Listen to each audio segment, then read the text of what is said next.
प्रथम समाधीपाद. सुरुवातीलाच ऋषी पतंजली योगाची व्याख्या करतात. योग म्हणजे चित्तवृत्तीचा निरोध.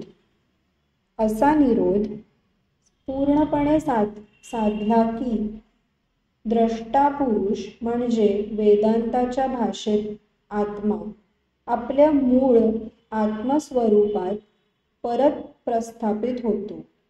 चित्तवृत्तींचा निरोध साधण्यासाठी त्या वृत्तीचे स्वरूप समजावून घेतले पाहिजे.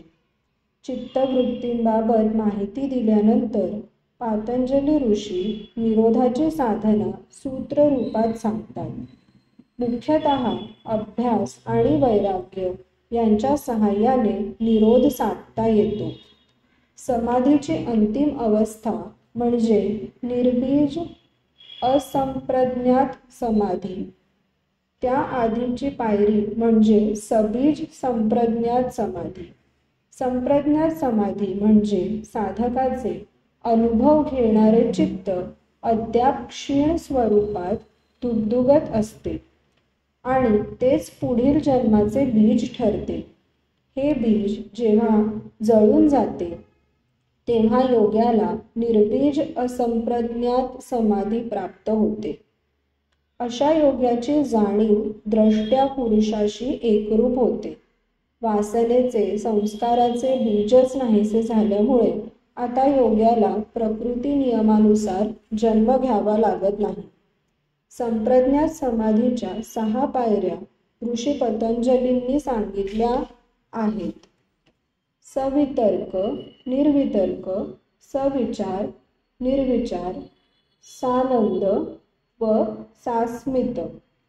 या अवस्था एकापेक्षा एक अशा सूक्ष्म असतात.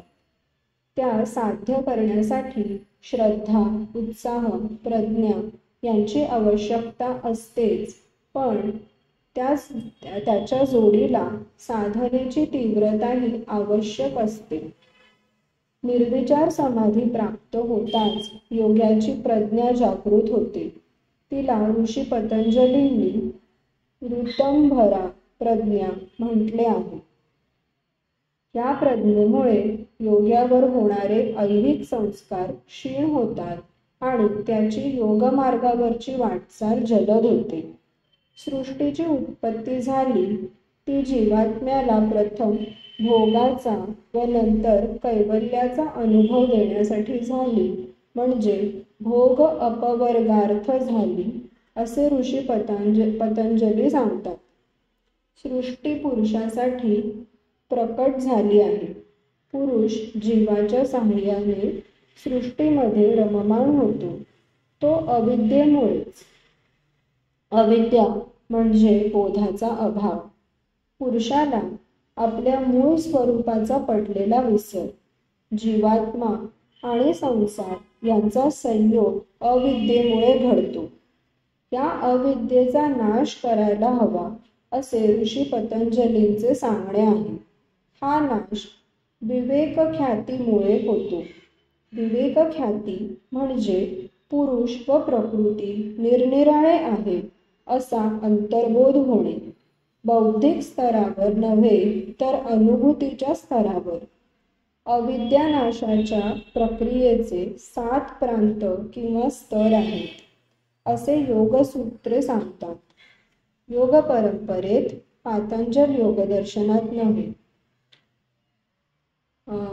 प्राण शरीरातील 7 चक्रांचा व कुंडलिनी शक्तीचा स्पष्ट उल्लेख आहे. पाठीच्या मणक्यांच्या तळाशी प्राण शरीरात कुंडलिनी नावाची शक्ती निद्रित असते. ती मूलाधार चक्राशी जागृत होते आणि स्वाधिष्ठान, मणिपूर, अनाहत, विशुद्ध, आज्ञा अशा प्राण शरीरातील चक्रांचा एकापाठोपाठ एक असा भेद करत अंतिम सहस्रार चक्राशी पोचते. कुंडलिनीने सहस्रार चक्राचा भेद करणे म्हणजेच कैवल्य अवस्था प्राप्त होणे. ऋषी पतंजलींनी असे स्पष्ट सविस्तर म्हटलेले नाही, परंतु हे कुंडलिनी विज्ञान पातंजल योगदर्शनात अध्यारूत आहे असे मानतात.